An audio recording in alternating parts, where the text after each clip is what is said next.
al Dr. Clark. Él durante 13 años estuvo bajo la instrucción de Ann Davis, es fundador de la FLO y él es el muy honorable custodio de todas las logias del mundo de Fraternitas LVX Occulta. Démosle la gran bienvenida al Dr. Clark.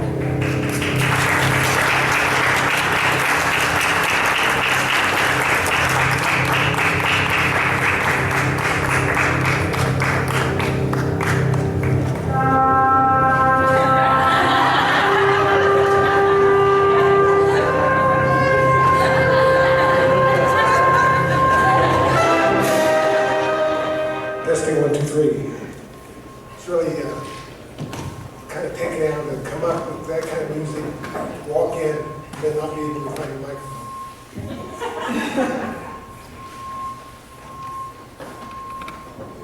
Does anybody else hear that beat? Yes. That's what we want. Welcome to the 9th annual or triannual conclave of the Fraternity of the Hidden Light.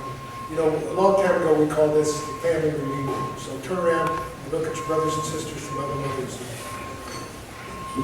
and get to know each other by introducing yourself. Turn around to the person either beside you or behind you. Somebody you don't know, shake hands and give them your name.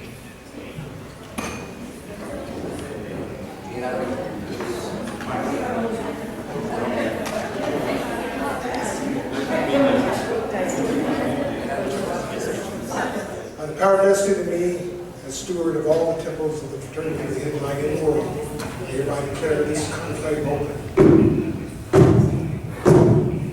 Please rise. Let us give adoration to the Lord of the universe. Holy art thou, Lord of the universe. Holy art thou, who nature hath not formed. Holy art thou, O vast and mighty one, Lord of the light and of the darkness. Amen. I hope that you appreciate this beautiful surroundings that Ivan and Rita Carla have provided for us, because we just, as we walk through these, this used to be a convent. As you walk through, if you just in your eyes and look out of the corner of your eyes, pick up your vision, you'll still see sisters walking in the confine of meditation. The atmosphere is just so perfect. And we have lined up some speakers for you and some events, and we hope that this is a total and rewarding experience for all. So at this time, I'm going to turn the microphone back over to so she can introduce the first speaker. Last time I gave a talk at the conclave, I did not use PowerPoint. So even I am going into the 21st century. That was a joke, supposed to be. I've got a few friends out there that are supposed to laugh at my jokes.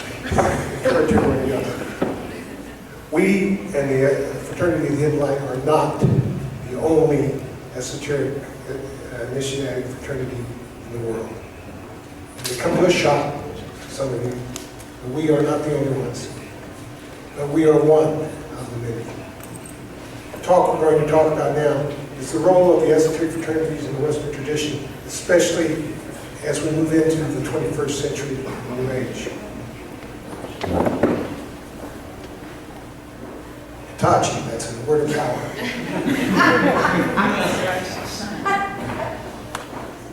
I want you to appreciate that we got all the LA crew, the Los Angeles crew got up at 4 o'clock in the morning, yesterday morning, and we got dressed lately, got our bags packed, got to the airport on time, got to the plane. The plane then spent 4 hours driving around the taxiways while thunderstorms in Houston dissipated. He took us back once, let us go to the bathroom. I guess they didn't want us all going into that little. We got to finish there. We went back out for another hour. Finally, they took off. finally got, and the pilot says, well, it's going to be a bumpy ride. Well, thanks. Just what I wanted to know. On the air sickness. Finally landed, and then we ran like crazy because in Houston, they didn't make any arrangements for a connecting flight to Puebla to be changed just because we were half the airplane was there. This is the overview. We're going to talk about the differences between societies, fraternities, and orders. Many times, societies, fraternities, and orders are used interchangeably. There is a technical difference. We're going to try to define that, get everybody on the same page as far as definitions. Liturgical process. As I said, we're not the only initiatory system. The liturgical process is something that's common to many of our systems in the West, as versus the, let's say the system called, the other, I blanked out on it. Oh well, there's one. There's another system that works from the bottom up. We work from the top down. We'll be playing, and hopefully I'll remember what the other system's called before I get to the slide. Hermetic principles of correspondence and minimalism. Our work and many other works are based firmly on the contributions made by Hermes Trismegistus. Around the beginning, the Hermeticists were an active cult around the beginning of the Christian era, based on the work of an ancient, legendary Egyptian sage called Hermes, named the god after him, named him after God. He's named Hermes Trismegistus, which means the greatest Hermes. You have Hermes, good Hermes, and the greatest Hermes, this is the greatest one. Then the map of the initiatory process and the work is the Tree of Life. Then we'll get into the purpose of the lesser mysteries, the purpose of the linking or the portal, and the work that's being accomplished today in the greater mysteries. I'm going to try to go beyond the books that you may have read in Israel regarding. It's great. I do. It's probably my boss who's really We'll try to go into the mysteries as we see it and as advanced work that's being done by several of the orders. Before I go any further, I want to introduce some of my friends. First off, Tim.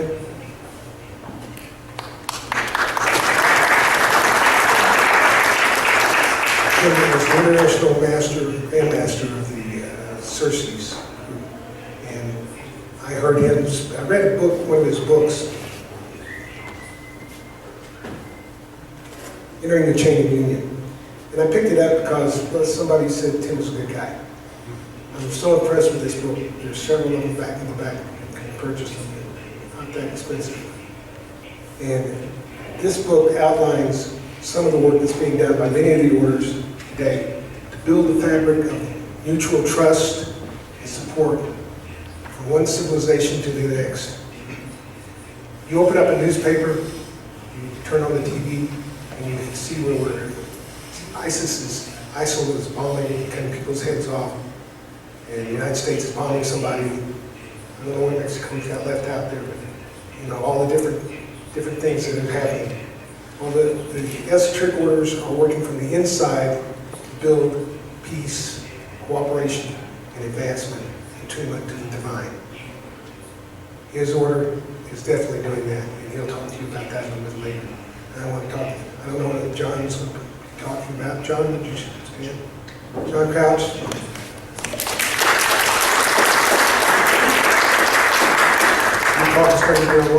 Prometheus. Prometheus. And everybody remembers Prometheus because Prometheus is the archetype of the initiate. I hope I didn't blow your talk. It's a spoiler alert, I guess. Cindy, you're going to be speaking about. Cindy is the Grand Preceptor or my assistant.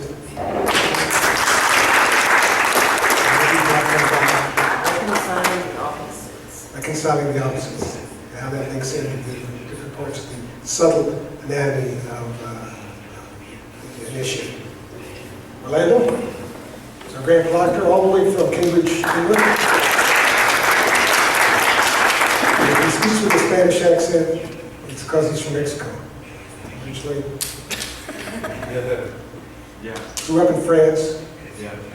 and now lives in Cambridge as a professor there. And it makes him ideal. He's still fluent in all 3 languages. It makes him ideal to take care of our work in Europe. And just telling you that Austria has really got a group going there, and pretty soon they have a lodge in Austria. We're getting lodges all over the place. Very good, solid people, just like yourselves. Could you go back a slide? Tree of life, purpose of it, okay.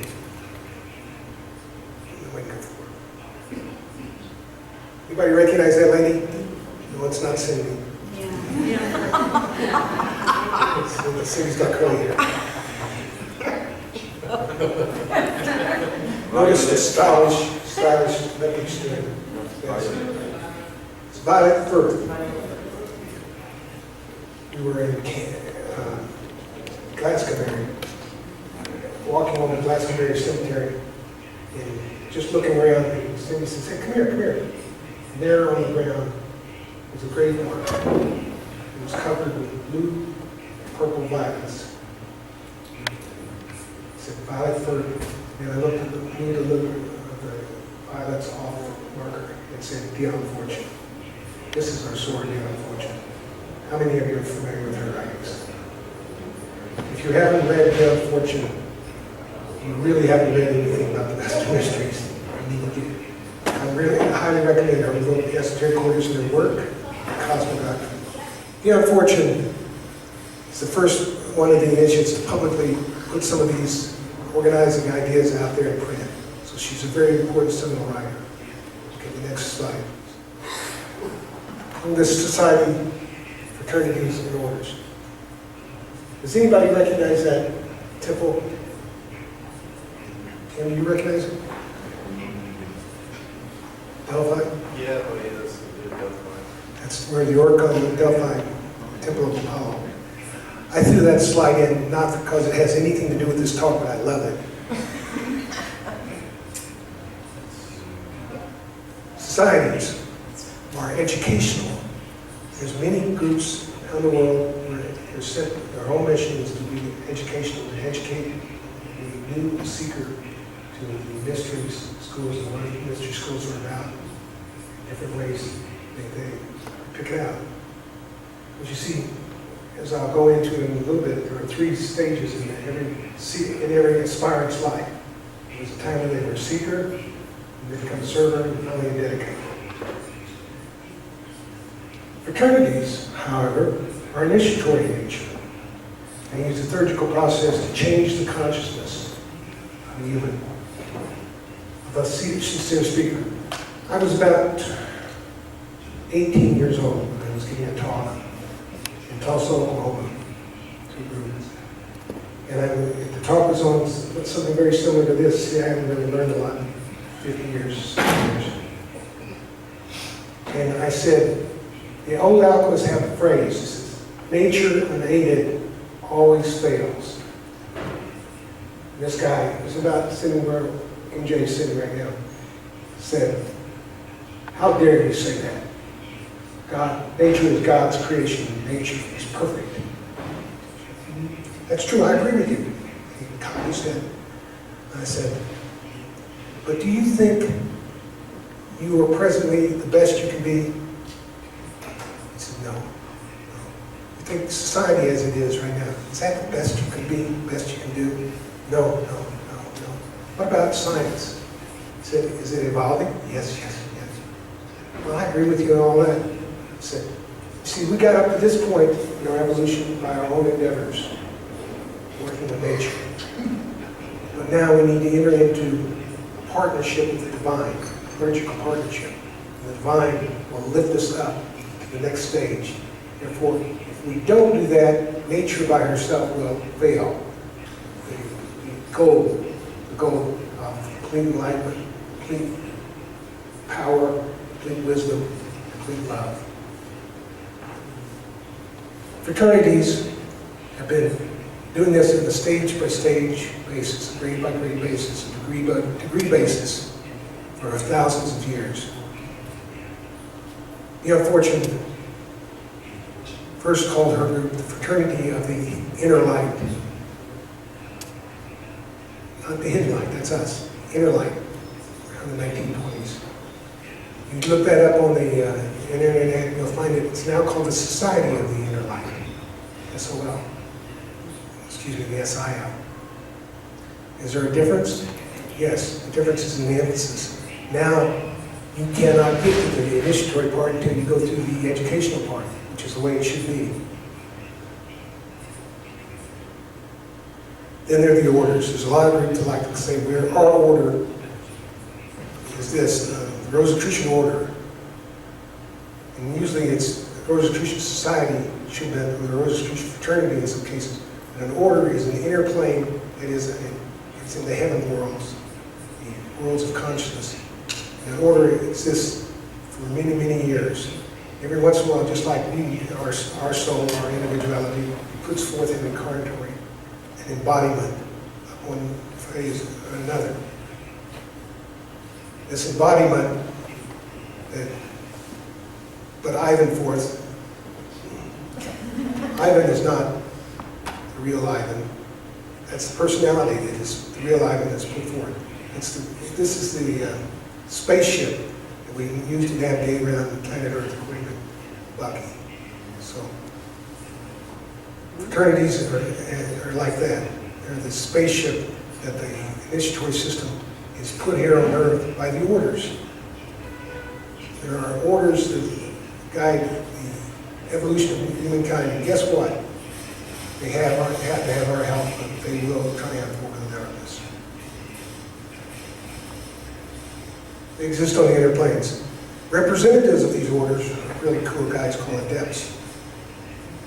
And if you're, and gals, are adepts, there's maybe as many as one as the other thing. Maya won't hit me on the head on the way out. These gals and guys go by names like Saint Germain, Moya, Akoche, and Saint Germain. And different people that we've seen throughout history, these odd people that keep showing up again and again, sometimes hundreds of years apart. And somebody says, I think I need a great-grandmother, a great-grandfather. And you know, you look just like him. Paul Case, for instance. There's a book back there about, I'm promoting my books at the same time. Paul Case had a voice inside his head. He was smart enough not to tell people about it. But if you notice, his voice invariably gave him good advice. When he was researching a subject when he was 20 years old or so, he'd say, if you go to the library and go to the second shelf and look on the second level, you'll find the book you're looking for on page, the reference you're looking for on page 83. And he'd do that, and invariably, there it was. So whether or not the subconsciousness was providing him with a hallucination, or whether or not it was a real contact, it was helpful. And he was a pragmatist. Therefore, he used it. Well, one day, imagine his surprise when he picked up the phone, and on the other end was his subconscious voice saying, hi, hello. I suppose you recognize my voice. Okay, he says, yeah, indeed I do. He says, would you be interested in meeting me? Oh yeah, I would definitely like to meet you. So they set up a meeting at the Waldorf Astoria in New York, the old Waldorf Astoria, which is now the site of the Empire State Building. He goes to, he dresses up very nicely, Paul Case. He goes to the 4th floor, 483 suite, knocks on the door, boom, boom, boom. Not knowing, kind of worried about it. What am I going to find on the other side of this door? The door's open, there's a guy, 5'7", dark complexion, beard, hair. I was like, got anything? Oh yeah, piercing eyes. He looks at him and said, yes. And he said, I'm Paul Case. The guy guy says, I'm Saint Germain. And Kay said, the radiance of Coach, which is Saint Germain's other name, his real name, was just so powerful. He started to kneel down right there in the middle of the hallway. And the coach said, no, do not kneel before me. I am a man just as you come in. He spent the next month or so under direct training. Found his system, Builders of the Attitude, which becomes the next link in the initiatory group. Builders of the Attitude is a very good school. We are descended directly from Builders of the Attitude. So orders, every once in a while, have these guys. I remember, if you get the book, there's a series of communications, and they abruptly end in 1949, around January or February of 1949. Now, there's a biographical note there that says that this is when the state of Israel was chartered by the United Nations. The state of Israel was very important. They knew that they were going to have hands-on work there, because they knew there was going to be problems in the Middle East from there on. It was either that or it was my birthday. It's that same month. Maybe he was going away to see if we could, no, we don't think so, Cindy? Oh, well, she knows better, she lives with me. Is everybody getting their translation? This is a joke, that was a joke. You guys got to lighten up and have fun. This is a weekend of fun. I tell you a joke, but I forgot them all. The next slide. Here's some examples of orders. The Rose Croix. Even Amor recognizes that it's not the Rosicrucian order, really. They call it, when they refer to it in their higher degrees, it's always Rose Croix, which is French for Rose Cross. The Alexandrian order.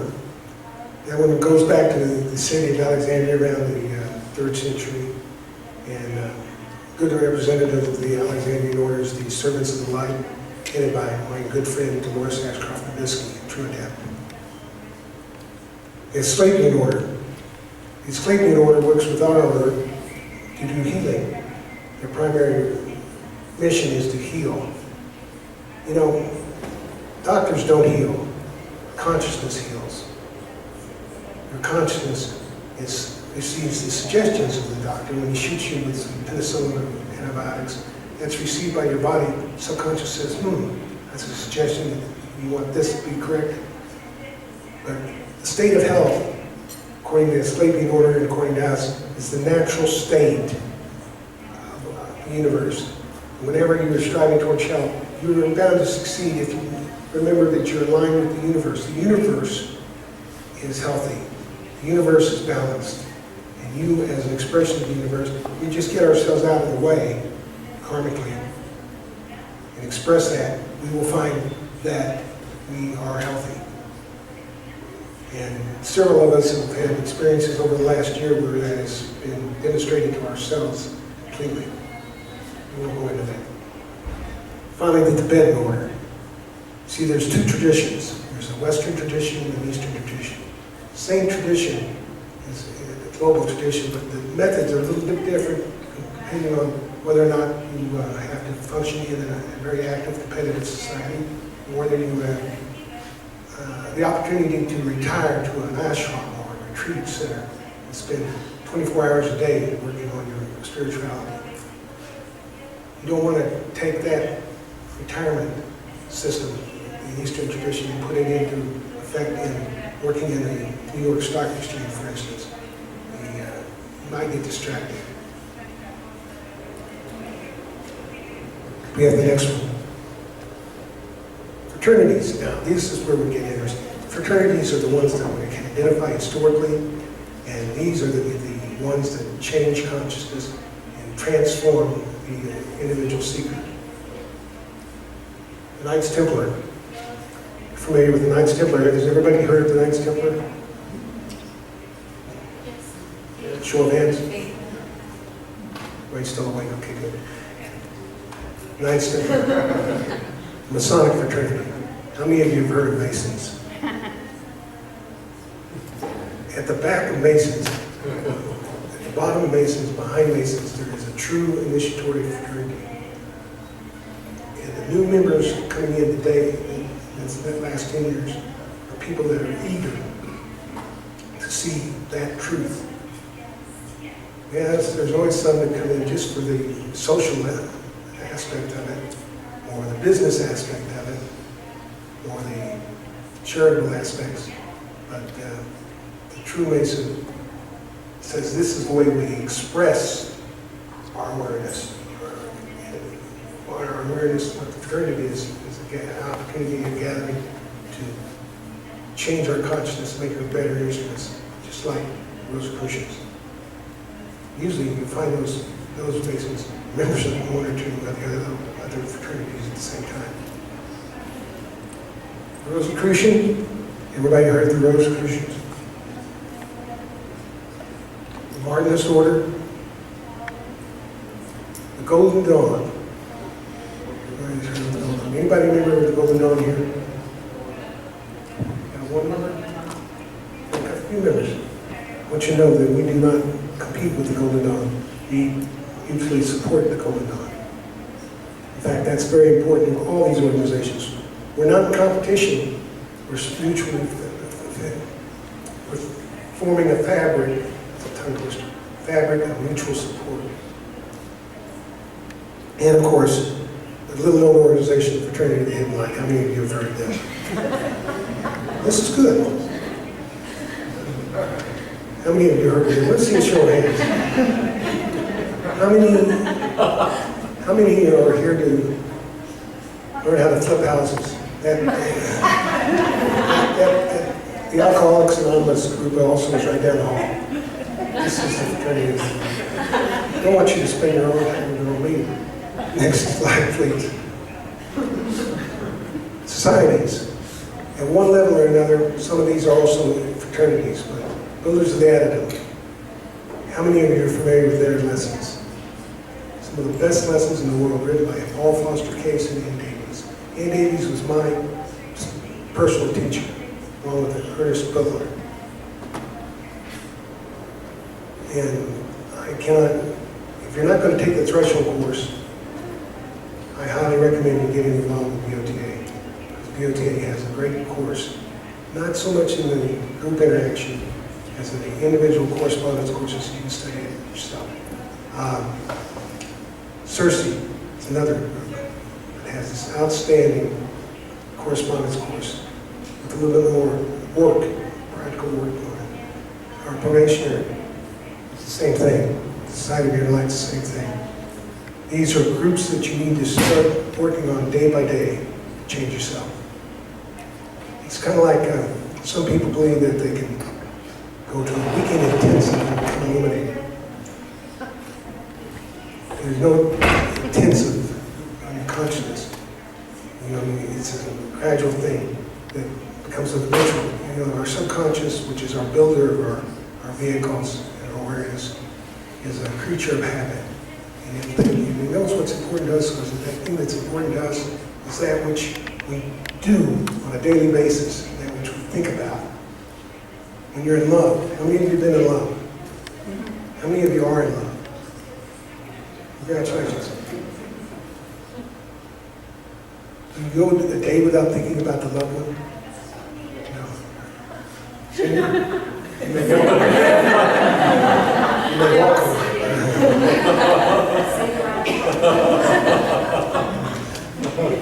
Okay, later.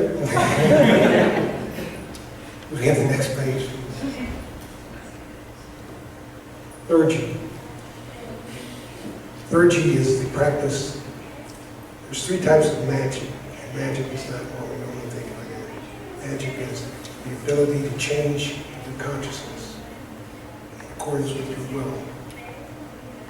There's thaumaturgy, which is mental magic. That's what Tony Robbins sells, Ernest Holmes, and Unity churches and things of that type. It's called thaumaturgy, mental magic, which works and is good. Then there's Goetia, lower magic. That's not good. Because Goetia believes that you have to align yourself with a subconscious power center or center of consciousness, like a demon or the devil. You can truly say the devil made me do it, because that's what happens when you do the Purisha. If you're doing it incorrectly, especially. And then finally, there's third G. Third G is God working. It's inviting and aligning yourself with the divine. How this works is,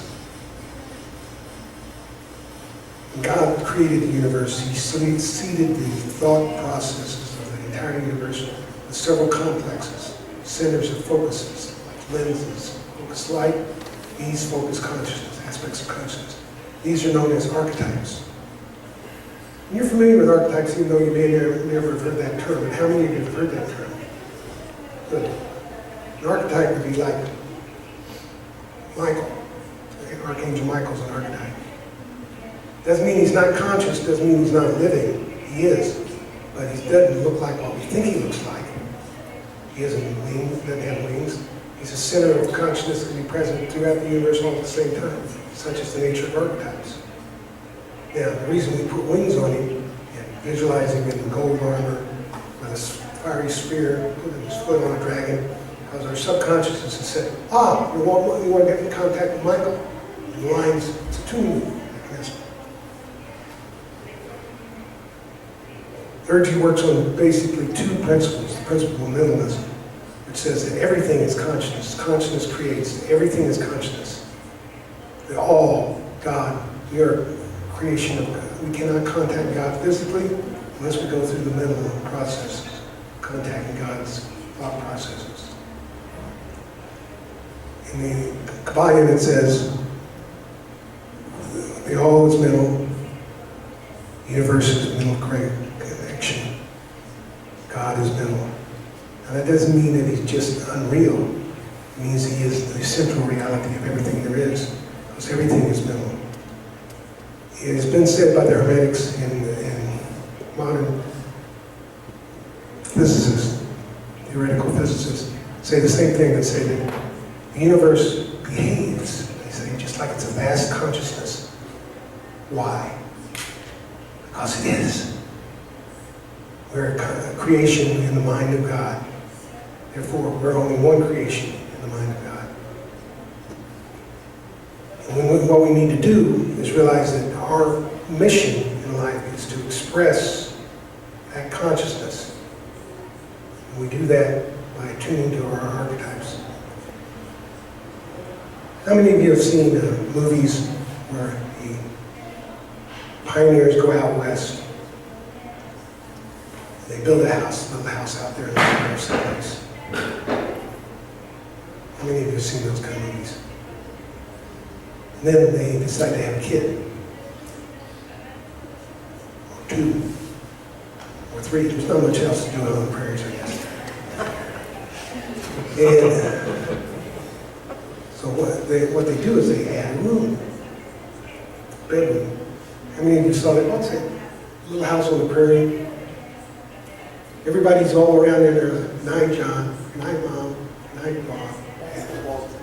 Oh, okay, the Waltons. Same thing on the last one.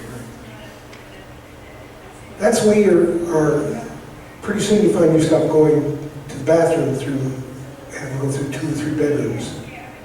I grew up in a house that way. No, it's not in the prairie, it was in Tulsa. But the main bathroom was attached to my bedroom. And when my folks had their bedroom on the far side of the house, for obvious reasons, they didn't want us kids keeping them awake all night. We'd come through the bathroom, Dad would get up, he was a farmer, 4 o'clock in the morning, morning, Paul! Morning, Dad. Go to the bathroom, take a shower, and whatever. When somebody says the farmers are dirty, I know they're wrong. Because my dad woke me up every morning and take a shower.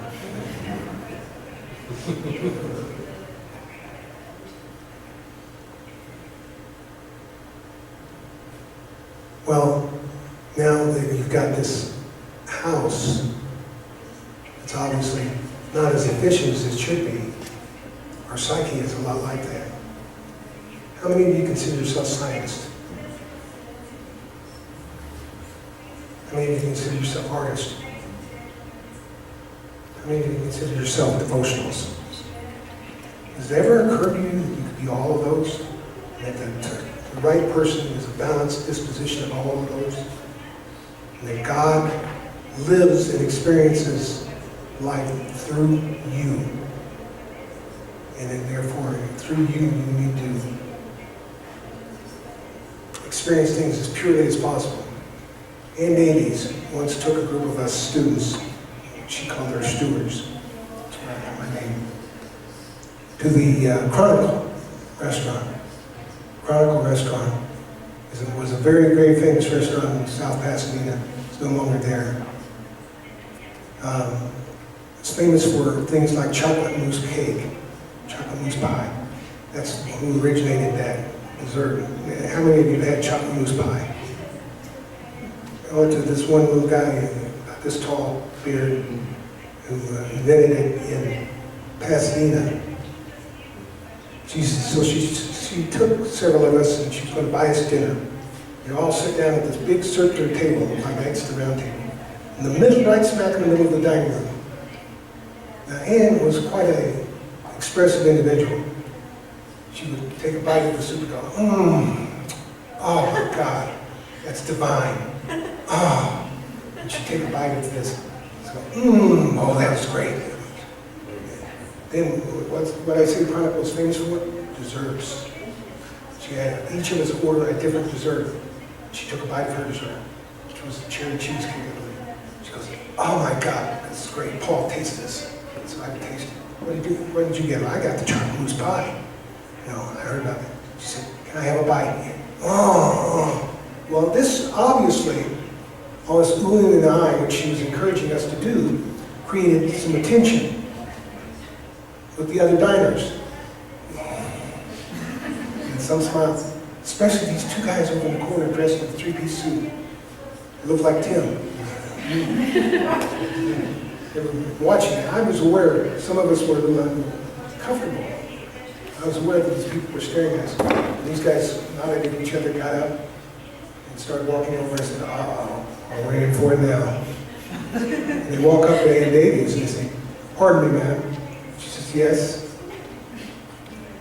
Yeah, she was intimidating, yeah. Yes. She said, we couldn't help but watch you how you enjoyed the food. She said, well, I'm their spiritual teacher. I'm teaching them to experience the divine and everything. That's why I'm doing modeling this. She said, no. That's perfectly okay. Perfectly okay. You see, we are the owners of the restaurant. And we've never seen anybody enjoy food quite this much. And we want you to know that if ever you want to come back, this table will give us 15 minutes, that's all. This table will be reserved because it's right in the middle of the dining room and everybody can see you. Because we can think of no better advertising than have you eat our food. This is an adept. Principle of correspondence. Well, let's say you wanted to devote yourself to becoming a healer. Or you want to contact the archetype of healing. And you don't want to contact the archetype directly, because it's like being struck by lightning. In the Bible, it's called walking with the divine and you are not. The initiatory fraternities have learned how to step this energy down through various stages using images. Because images, symbols, is the language of your consciousness. So you could develop an image of the healing of God, which is Raphael. That's what that means, Rapha, healer of God. So you contact this image and you're talking to the healing of God, but you're talking to with a lightning rod rather than being struck by lightning, but the lightning rod. You bring the energy down and it stimulates and activates that healing portion of your consciousness. Little by little, you round out and stimulate your consciousness. Initiation, which we'll get into in the lesser mystery slide a little bit later, has to do with this. The master pattern, the tree of life. Everybody has to have a system, a map, a roadmap, and a meditation. You meditate on the tree of life, even though you don't know anything about the Kabbalah, you will find that these Kabbalistic concepts surface in your mind. Why? Because adepts and aspirants, initiates for ages and ages have meditated on this, and deposited those images in your collective unconsciousness. When you meditate, you hook up with your collective consciousness. This is a particularly good representation. This is a BOTA representation of the tree of life. Master pattern. If you can conceive, see where it says kingdom down there at the bottom? That's physical manifest. See the white one on top, the crown, Kether?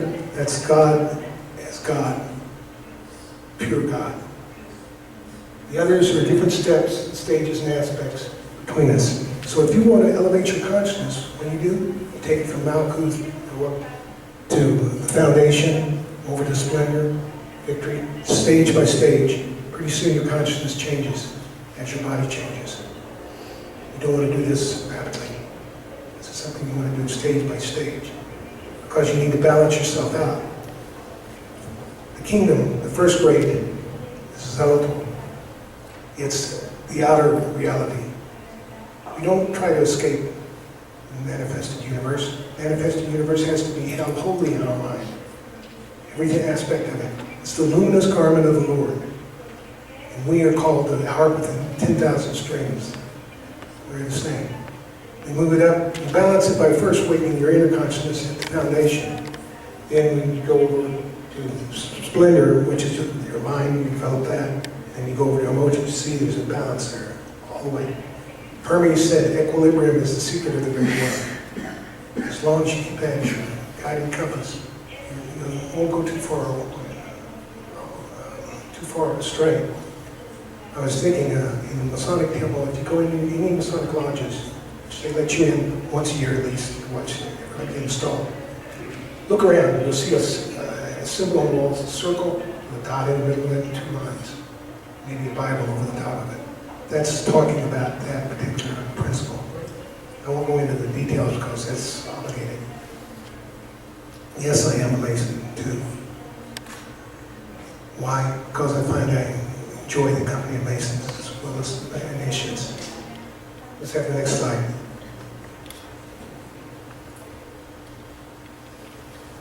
The lesser mysteries, one that we all in. Let's go back for just a second. Talk about the 3 stages of enlightenment. How many of you consider yourself spiritual aspirants?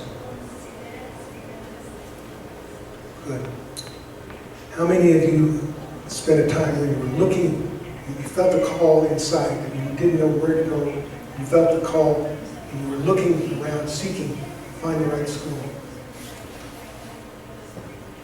How many of the time you did that, your parents, or maybe your relatives, your brothers and sisters thought you were gone nuts? My brother once said, "Paul, are you becoming a religious fanatic?" This is the banker. I look at him and said, "John, do I look like I'm a religious fanatic?" He goes, "Never mind." Seekers sometimes can spend a lot of time on the fringe, crackpot fringe of occultism and mysticism and esotericism. And sometimes it's a very wide fringe. But sooner or later, you find your school. How many of you have done that? Think of Kwai Chang King. How many of you saw the movie Kung Fu? David Carradine? Well, here's this little kid. He's half Chinese, half American. And he's sitting there, his parents have both died. He's sitting there trying to get into the Shaolin monastery, Shaolin temple. And he's got lots of competition with lots of little Chinese kids, because Shaolins didn't admit anybody that was not pure Chinese. But he waited, and it rained, and all the other kids, except Kwai Chang, ran underneath the palm tree, or some kind of tree that gave them some shelter. And then they were over there playing dice. Kwai Chang. Master Khan, master of the temple, I've been watching him, comes in and said, "All of you go home, except you, Kwai Chang. You come in." And he was accepted. The dream fulfilled. He became a Shaolin monk. What was his first job? He was handed a broom, go sweep the practice yard.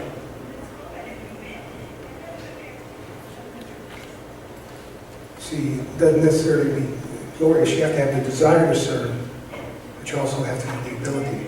And you're being trained in the ability to serve, because that's the next stage. Once you found your home, it's called coming home. You become a servant. I don't know how many times I've had people who are being initiated that said, I feel like I've came home. How many of you have had that experience? Exactly. My brothers and sisters are closer than some of my brothers and sisters from my mom and dad. We were talking last night how interesting it is when we come into a town and we meet brothers and sisters and we instantly have this bond, common experience. We may have been brothers and sisters familial, physically, in prior lifetimes as you believe in reincarnation, which I do. Then sometimes, once in a while, people become what we call the dedicant. It's when the mysteries become the first priority in your life. You want to give back and serve to the mysteries, to humanity, your brothers and sisters. Those are rare individuals indeed. When you meet one of them, consider it a privilege and aspire to become one of those. Right? I'm muy good.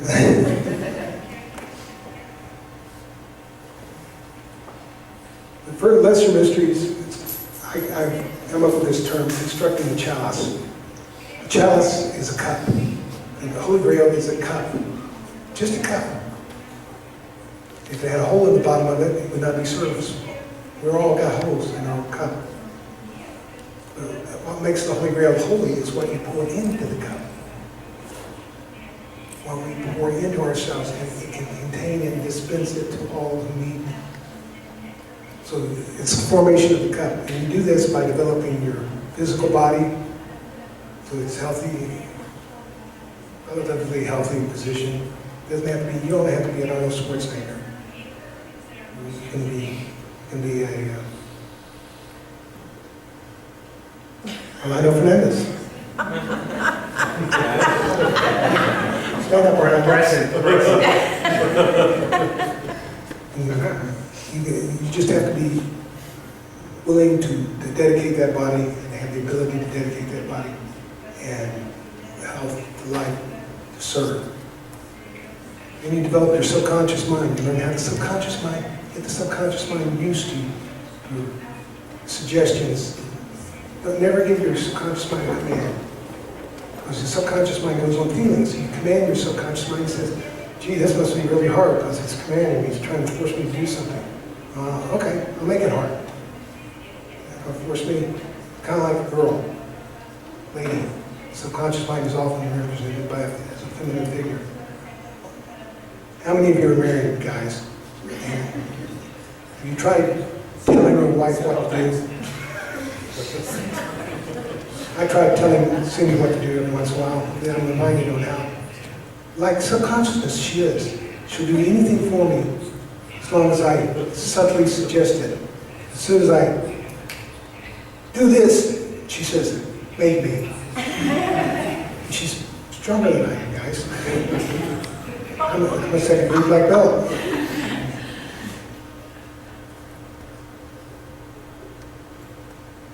Energize and equilibrate the various personality components to form an effective temple for the expression of the higher self.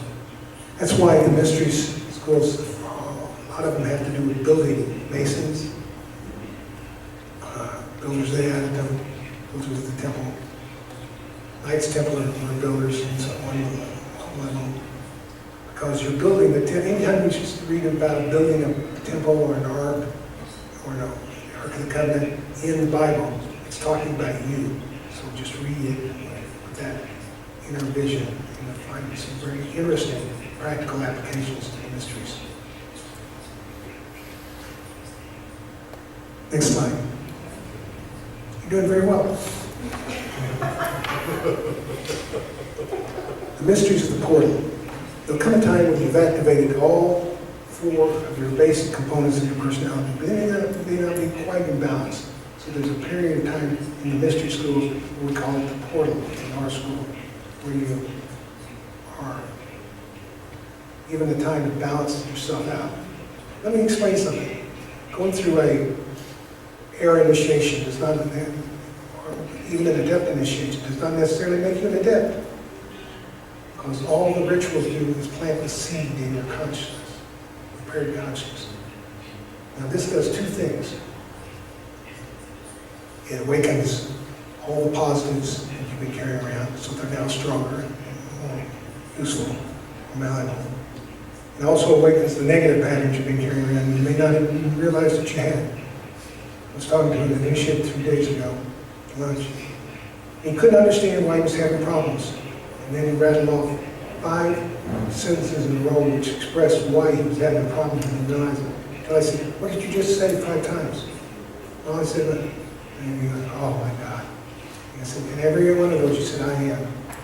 Which, in every one of them you were visualizing what you am. I was.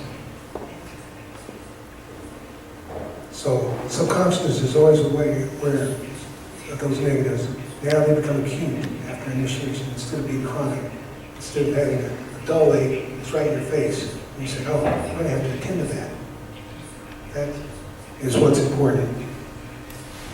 The mysteries of the portal. Ceremonially, what happens? By the way, that's Cónclave and the other 2 phases of the moon. In the old days, crossroads were always very, very sacred. The witches always met at the crossroads and danced. They hung people at the crossroads. And on the other world, when you pass on to the initiation is a death scenario. You die and you're reborn. The unfortunate said, in fact, Moon Magic, she said, there are 2 deaths, the death of the body and the death of initiation. Out of the 2, death of initiation is the greater. That's the one we desire. Find yourself in your consciousness symbolically walking up to a river of Styx, which divides the objective physical world from the inner world. And you have to get across that river. The only way to get across the river is wait for the ferryman, Carol. He shows up and you pay him. Don't pay him until you get to the other side. Because he's not, Karen sometimes is not exactly honorable. There's lots of people that forgot who they were and they're swimming in the river they'll never cross until they got back to the physical side. That's the reason priests in the old times used to put coins on the house. I believe guys now. In Egypt they put money in the mountain. Same thing. So that you can pay the ferryman to get to the other side. Get to the other side, pay Karen, you have your buddy, and you're walking down the road. Pretty soon you come to a crossroad. Standing right in the middle of that crossroad, if you're a woman, it's this big ugly guy. If you're a man, it's this big ugly woman. And you have to get past that person, the dweller on the threshold, in order to get to your initiation, your higher consciousness. Wow, how do you do that? Well, there's only one thing to do. Kiss it. If you turn and run away, it'll outrun you and tackle you. And throw its cloak on you and cling to you, weigh you down. And you'll be sent all the way back for another try. But if you kiss it, realizing that, hey, that's me, my opposite. That's my shadow self. Anything I couldn't accept at the time, I was experiencing it, and I repressed it. I now can repress. I can now bring it back up and accept it. Me, do the best. I was doing the best I could now, and at that time, I was doing the best I could at that time, and now I'm in a better position. I can embrace it and make it mine. It integrates.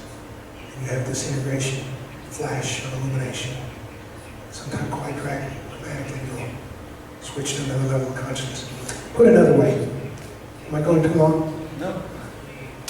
Put it another way. It's like you have unwanted relatives coming over to visit you, and they outstay your welcome suite. Open the basement door, throw them down the basement, and clap, lay down.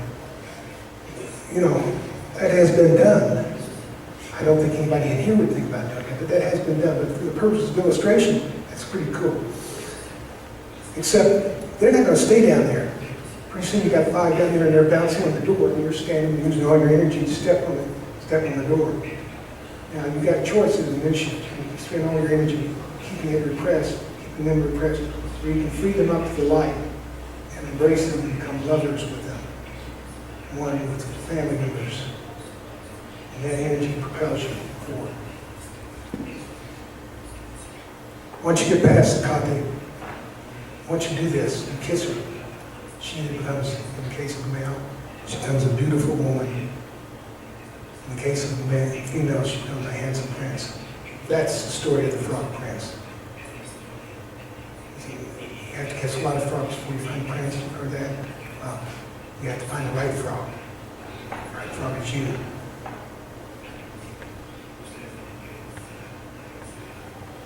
And you cross over into the portal. In the portal, there's 3 ways going out of that crossroads.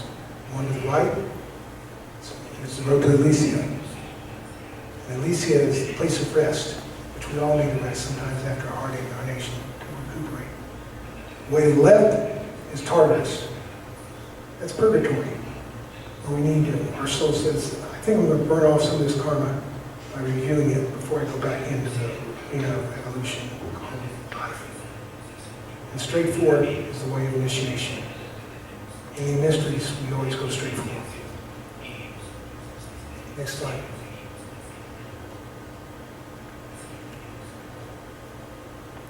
After we graduate in the portal, we go into technically what is known as the greater mysteries.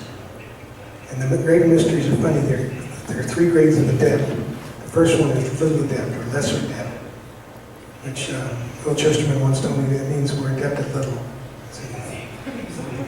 But we're different because we have seen the light. We may have forgotten it, darkness may have closed back in, but we remember there was light there. And remember, we're not who we think we are. We're not our personality. We're something greater. It's functioning through the personality. So then we become adepts and we do the rectification, these various tasks in adepts.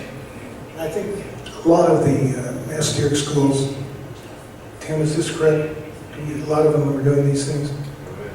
The rectification of the archetypes.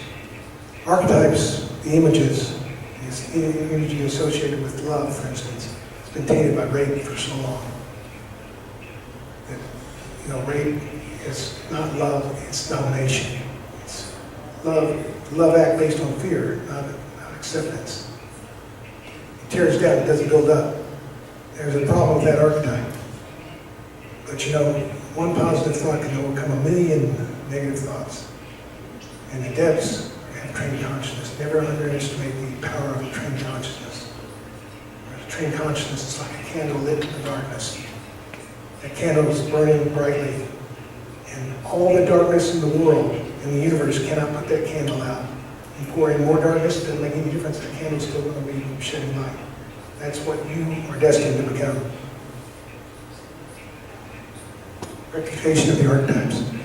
Now, I told Orlando I was going to kind of embarrass him a little bit by telling him this. Again? Again. Stand up.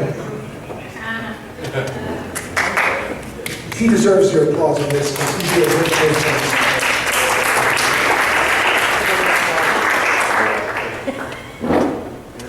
We were over at a second order anniversary in Cambridge, England.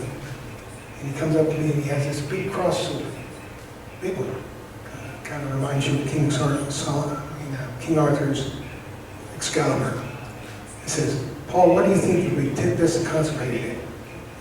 Would it consecrate the areas, the place where we're going? I said, sure. On consecration, you consecrate the sword. It consecrates everything around the sword. The sword's a very noble image. In olden times, only the knights could carry swords, only those dedicated to the service. I said, okay, this is what we're going to do. Well, we consecrated at their temple. Next thing we know, we're early in the morning, we're all piled in the cars, and he's driving us north to Warwickshire. Bath. We'll look at the road rights first. We went to the road right stones. First. Is that in Warwickshire? That is, I don't know. Oxfordshire, yeah. We went up to the Rowite Stones. How many of you have ever heard of the Rowite Stones? They're a very old traditional set of stones in a circle. And I said, what are you going to do? He says, we're going to consecrate the sword again at the Rowite Stones, and by then it will link and purify the archetypes of the Rowite Stone. So I'm a little shy, being a kid from a farm in Tulsa. Not so this guy. He pulled out his sword. Everybody around him looks. I said, oh, we're in trouble now. Nobody takes a second glance. Some of them applaud. Some of them there was one couple that were playing Celtic music on Celtic traditional instruments. There was I was talking to the person who was the guardian of the circle, who takes the fees and donations, giving her fees and donations. Hopefully she didn't call the cops. She said, oh, this is marvelous. I said, really? She said, yeah. He pays the circle. You can feel the energy. Feel the energy. Then we get into our cars after we've done that and go to Bath. Bath, England. Beautiful town. Where it has this old bath of Roman baths. I still say that was, what's his name? We get there, we can't get into the Abbey because it's closed, because they're having graduations the next day. But they said, however, there's a healing service before that, early in the morning. So we all get up and we go to the healing service. We get to the healing service, we figure out the place is going to be filled. Well, there's about 7 people there in the side chapel. We can't get into the side chapel. So we sit outside and do our healing work, right outside in the first row of pews. At the end of it, the rector comes out. What a charming man he was. He said, hi, I haven't seen you before. I said, will you introduce me? What do you got there? He rolls his sword out. I figured the rector, oh, we're in trouble now. He was representative of the Church of England. One of the more powerful churches in England. He goes out and says, oh, it's beautiful. He says, what are you going to do with it? He said, well, inspiration. We'd like to have you bless it. He said, I'd love to. And he did a full blessing on it. He says, what are you doing with the sword? I said, me blessing it. He says, well, I'd like to explain, we're taking it to 7 sinners around England and trying to, as a pilgrimage, trying to increase the energy, purify the energy. Next stop, Tintagel. How many of you have heard of Tintagel? King Arthur's wizard Merlin lived in Tintagel. And there's a place down there on the seashore called Merlin's Cave. And it's awash with water most of the time, but at low tide for about 2 hours, it's not, you can walk through it. So at 4 o'clock in the morning, Cindy gets up with Orlando, not me, I'm sleeping in. I'll support you in everything, I said. They went down, and in Merlin's Cave, they blessed the sword again. I could feel it, I knew when they were doing it, I could pick it up. And from there we went to Glastonbury. Glastonbury is kind of an interesting place because it really has several holy places. The first one, we walked into the Abbey. And I said, where's Orlando? He's over there. What's he doing over there? I said, that's the place where King Arthur was traditionally buried. Well, I know a little bit about Glastonbury. I said, yeah, but right now that was used as the refectory. That's where they ate. They moved the body over to here, the chapel. So we consecrated there. I said, great guys, you consecrated the kitchen. I explained to Orlando. And Orlando said, well, anyhow, we went back over to the place where King Arthur's grave is. We did two there. Yeah. One in the burial place of the Queen, and the last one in the place of King Arthur. We went to the kitchen to eat. You gotta realize he's had 2 years to make that story up. Anyhow, we did end up in there, and And while we were over there in the area, we met a filmmaker. The filmmaker was getting ready to do a documentary on Glastonbury. And he was very interested in what I was doing. We explained to him. Very receptive. People were so receptive, so supportive of this effort. Finally, Glastonbury tour, where we had St. Michael's Tower. Walked up, I crawled up. I was so tired, I was so out of shape. I crawled up. They carried me up, basically. Got to the top. In Orlando, we turned to the force directions, and the energy was just palpable. It was spreading out all over England. Palpable. You could look off into the side, into the west, and you can see where Avalon was. The Isle of Apples, where the high priestess was trained. You can see the light connecting there and going up the coast, down the coast. It was beautiful. Rectification of the archetype. Once again, I applaud you and congratulate you.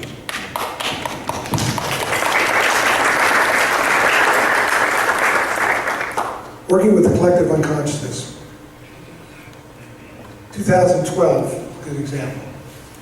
I'm not going to dwell on this too long. 2012, there was a lot of negativity. People thought the end of the world was going to go because the Mayan calendar ended. Well, the Mayan calendar didn't end. They just didn't get another calendar. It's like you think that the world's going to end every time you get on your planner and say, December 31st. There's nothing after that. Well, of course it's not. You got to go down and buy another calendar. Well, in this case, you had to find another rock and carve it in. But the world was pretty. There was even a movie starring John Cusack. Remember that? 2012, about the world cracking open and everything, disaster. Enough people start thinking negativity, and they can actually make things happen, negativity-wise. So we and several other schools had activities around that time trying to plant seeds of positive awakening and transformation, because that's what 2012 was really about. It was the entry into the age of Aquarius, New Age. Yes, I know that they said it on air, it had occurred way back in the 1970s. It takes a while for an age to get started. That was the dawning of the age of Aquarius. It actually happened in 2012. Song of the Avatar. Thank you. Sandy, would you come up and read this because I can't see it. Song of the Avatar is kind of a theme song for mystery schools. I've been hoping that Cersei might do some of this. The Song of the Avatar. When righteousness declines and wickedness is strong, in the dying of an age as a new age comes along, that is when I rise again and yet again to light the flame of truth within the hearts of men. I am light, I am truth, I am the freedom of the sun. I am the light within all men, the spirit of the one. When darkness seeks to hold the hearts of men in fear, when men cry out for help and no one seems to hear, that is when I rise again to shatter forms enslaving men, to let a newer world be born. I am love, I am truth, I am the spirit of the sun, I am the hope of all the earth, the freedom of the one. When men have lost their way and know not where to turn, and the future seems to end, where the fires of hatred burn, that is when I rise again and yet again, to light the flame of love, to light the way again.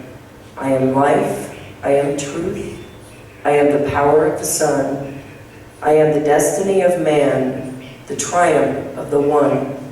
I am life, I am truth, I am the avatar of the sun, I am the healing destiny of all, the triumph of the one. Thank you. Let's have a hand for David Spader.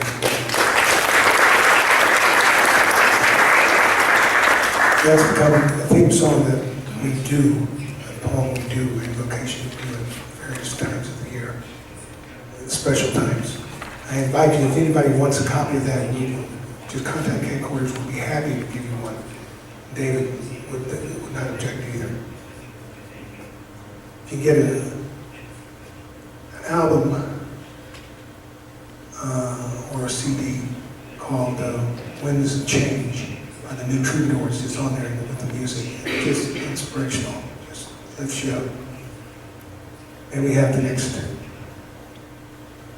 So, mystery schools are alive and well. They're taking people, calling out people, educating people that are seeking the light within. They're sharing the truth with them.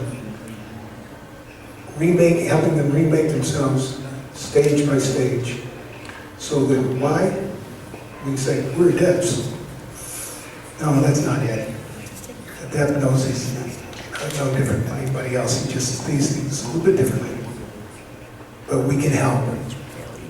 We can help. We can help heal. We are the healers. I don't know what that's a picture of. I really, when I first took it, I didn't know what it was. I think that's a copy of a guy named Ted Moriarty's rest home. You may know him as this guy. Next slide.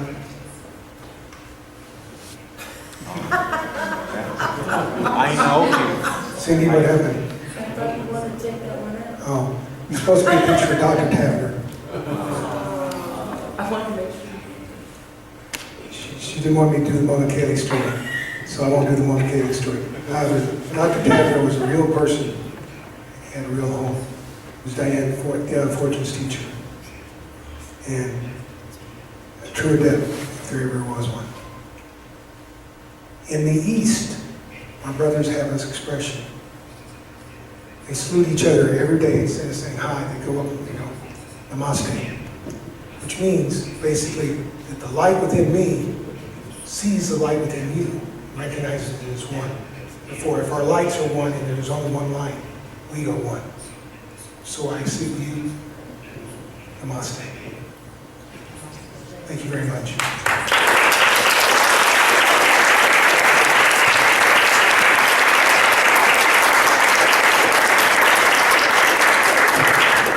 Any questions? Answers? Okay. Thank you. We'll return it to our very attractive, very pure of heart.